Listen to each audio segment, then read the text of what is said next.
Lumapit kayo sa akin, kayong lahat na nahirapan at lubhang nabibigatan sa inyong pasanin, at kayo'y bibigyan ko ng kapahingahan. Pasanin ninyo ang aking pamatok at matuto kayo sa akin, sapagkat ako'y maamo at may kababaang loob.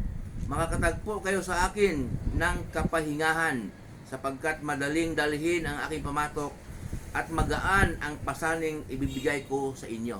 Amen. Amen po. Ito po'y salita po ng ating Panginoon Jesus. Yung pong sinasabing pamatok po, yung madaling dalhin ang aking pamatok at magaan ang pasaning ibibigay ko sa inyo.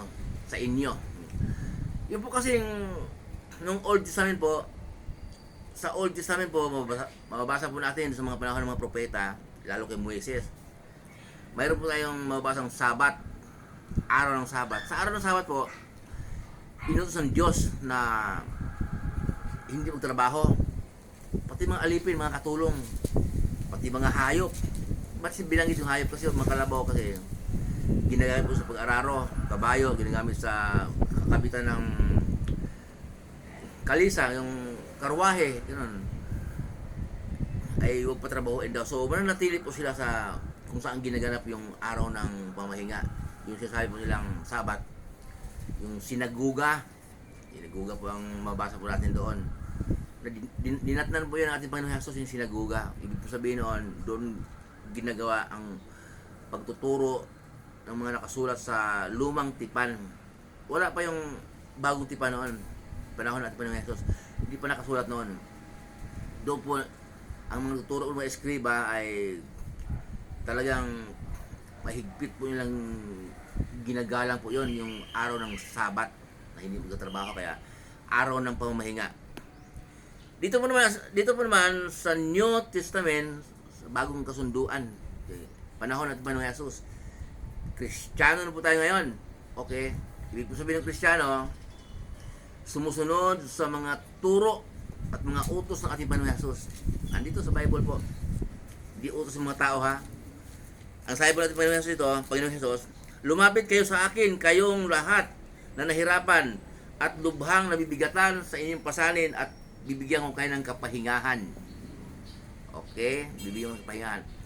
Kaya po sinabi po niya dito, kapag tayo po ay sumasampalataya kay Jesus at sumusunod tayo sa kanyang mga turo, mayroon po tayong kakontintuhan. Mayroon po tayong kapahingahan. Hindi po kapahingahan na nagtambay ka na. Pwede rin pumasok ka sa work ng linggo. Pwede ka magnegosyo pag linggo. Pero yung kapahingahan po sinasabi, kapahingahan, kakontintuhan, kapanatagan. Ano ba yun? Yung panatag ng isip mo, yung hindi ka naguguluhan. Yan si Jesus ang lahat sa buhay mo eh. May saya ka, may sigla, panatag ka, yung cool, kalmante ka lang, easy ka lang, kapahingahan. Kasi nga puro nga pahinga, wala kang trabaho, wala kang ginagawa, pero isip mo naman na stress ka. May raming bumabati ko sa'yo, katulad ng mga politika nga, nagbabanggaan sila, nagpaplastikan, nangonsumi, nadamay pati yung anak, mga apo, mayaman ka nga, nadamay yung mga apo, pumapasok sa school, andoon na nakansyawa ng mga kaklase, dadawit sa mga yung mga politiko mayaman, nadawit sa mga issue nakawan, pangungupit, pangungurakot. Paano yun? Mayaman, pero hindi mapayapa, magulo, walang kapahingahan. Yun ang sasabi po dito na lumapit kayo sa akin, kayong nabibigat ng lubha sa inyong pasanin, at pagpapahingahin ko kayo. Magaan dalhin ang aking pamatok at magaan ang pasanin ibigay ko sa inyo. May pasanin pa rin. Okay, may pasanin pa rin, pero magaan. Ibig po sabihin pamatok, sa Tagalog po, hindi ko alam kung ano sa Bisaya noon. Yung pamatok sa Tagalog po yung, di ba pag nag-araro, yung ilalagay sa liig ng kalabaw para pag, kahit hindi araro, yung mayroon siyang hinihila, hindi siya masaktan. Dito nakalagay yung pamatok. Ano ba yun? Yung kahoy na makinis o guma, para mahila niya yung gaano kabigat yung kanyang hinihila. Dito na yung lakas. Yung pamatok. Magaan dalhin ang aking pamatok at magaan ang pasaning ibibigay ko sa inyo. Lahat na po may pasaning, hindi naman po hindi wala. Kasi sabi nga natin Panginoon Jesus, pasanin mong yung cross at sumunod ka sa akin. Hindi cross yan ha, nakahoy na pinapasan ng Birka Santo. Hindi po yun ha. Yung pasanin, obligasyon. Lahat po tayo, pag tayo ay mananampalataya, mayroon tayong obligasyon. Hindi kung mananampalataya na tayo, manahimik tayo. Mag-serve po ito. Ibahagi natin ang pinagkaloob ng Diyos sa atin na karunungan, yung mga kaalaman. Sabi nga ni Pablo, kawawa ako kung hindi ko ihayag ang pinagkaloob sa akin ng Diyos na kaunawaan ng kanyang salita. Okay? Kaya tayo po na kung ikaw po mananampalataya, mayroon tayong obligasyon. Ito obligasyon na huwag manahimik.